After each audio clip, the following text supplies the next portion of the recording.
In this presentation, we're going to look at the costs and benefits of globalization. We're going to try to assess whether globalization has in general been a positive or a negative force in the world. First of all, let us look at the pro-globalizers, those who believe that globalization has been a good thing.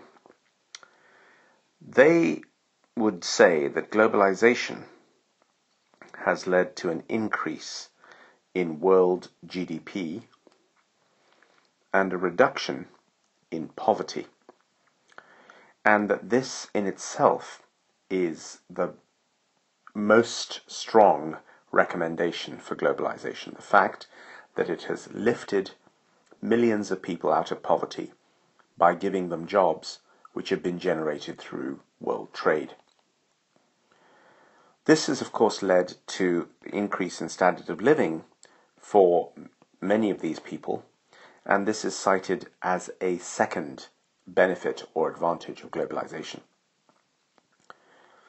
Others would say that globalization has brought countries together politically, so that countries that trade with each other are now less likely to fight each other or go to war.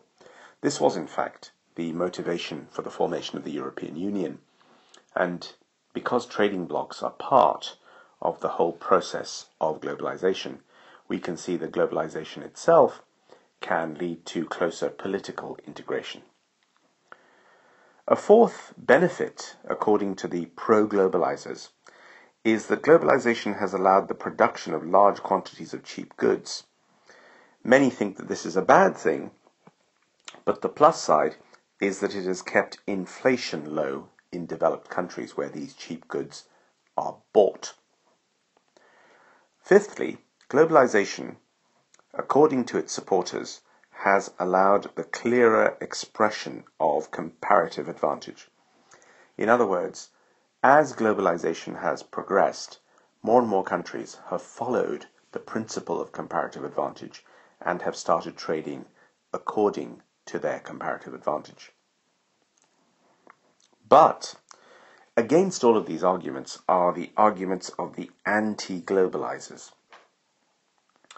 These are people who are against globalization and everything that it stands for. The anti-globalizers believe that globalization has increased inequality in the world,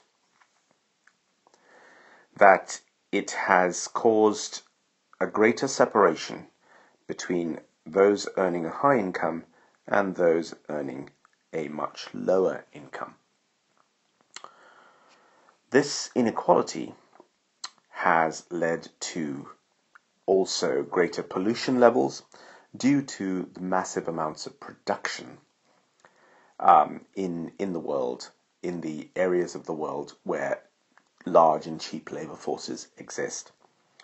And some would say that together with inequality and pollution has come the exploitation of workers, particularly underage workers. So many would link the employment of underage workers with globalization.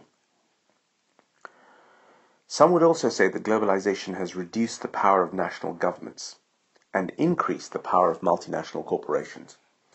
The argument here is that multinationals come into certain countries and tempt governments to reduce their legal, environmental standards with the promise of jobs. And so the power of national governments to make laws within their own boundaries is diminished or reduced as a result of globalization. Others who criticize globalization say that it has reduced the differences between national cultures. This can be expressed by the word homogenization.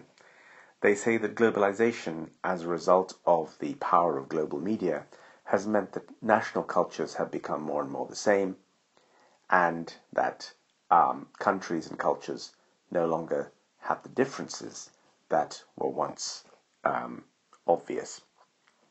So we can see that there are arguments for and against globalization, and that it is no way clear that globalization has been an overall benefit for the world. Certainly not according to the anti-globalizers.